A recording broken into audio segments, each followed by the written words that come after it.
This week's Torah portion is the very first of the entire 5 books of Moses, the portion of Bereshit. It's a foundational Torah portion, and it says a lot about human nature and really sends a powerful message to the times that we live in, the extremely dangerous and trying times that Israel is facing with their enemies and for Jews the worldwide. The story obviously contains the famous sin of Adam and Eve by eating from the tree of knowledge. After the sin, God tells Adam, Ayeka, where are you? It seems that Adam was hiding, maybe somewhat ashamed from what he had done. Now one can ask, why did God ask Adam where he is? God obviously knows everything. Why didn't God ask the obvious question? Adam, I told you not to eat from the tree of knowledge. Why did you do this? Because God wasn't interested in the why. God actually knew that he would have an answer to the why. As the Torah itself says, that Adam told God, what do you mean? The wife that you gave me convinced me and made me do it. He had a good response for God. He had an excuse of why he did it. God wasn't interested in the excuses, but rather he asked him, where are you? With all your excuses, how could you justify doing the one thing that I asked you not to do? Independent of all the responses that you have. I was hungry, looked desirous, it doesn't matter. Why did you choose to put yourself in such a situation?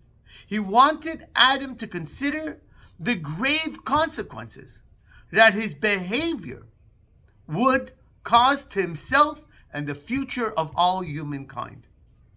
And possibly more importantly, God wasn't interested in the why because God wanted him to own up to the behavior that he displayed.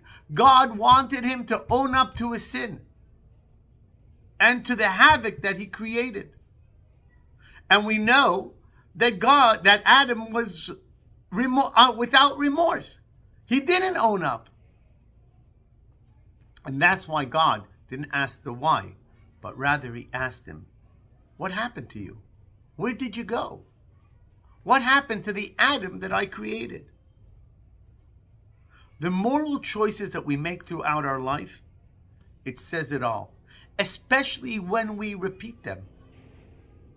It tells people this is the life and the path of life that I have chosen. It tells the world exactly, Ayeka, where we are, where we stand. And when we look at the situation today, the world should not be asking why they did those atrocious acts. They should be asking, how can they do it? How can a human being behave in such a way? There is no why that can be answered, that can explain those actions.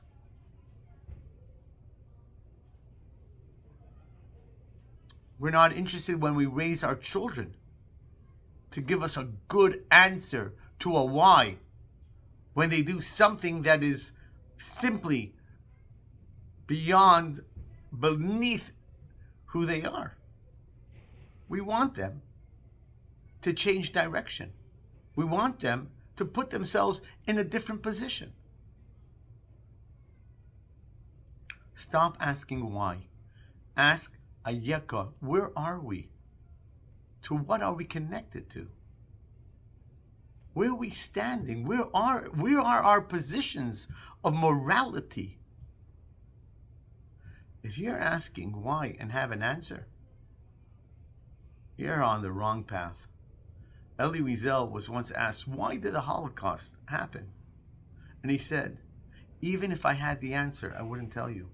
Because if I gave you an answer that seemed to calm your conscience, you would think that the Holocaust possibly had a reason to occur. And that is unacceptable to the human and especially to the Jew. Stop asking why. Ask, how did we get here? how can it be that human beings can behave in such a way? Let's take a lesson for ourselves and try to always make the moral decisions that put us in the position that we can be proud of, and always say, this is who I am and this is what I stand for.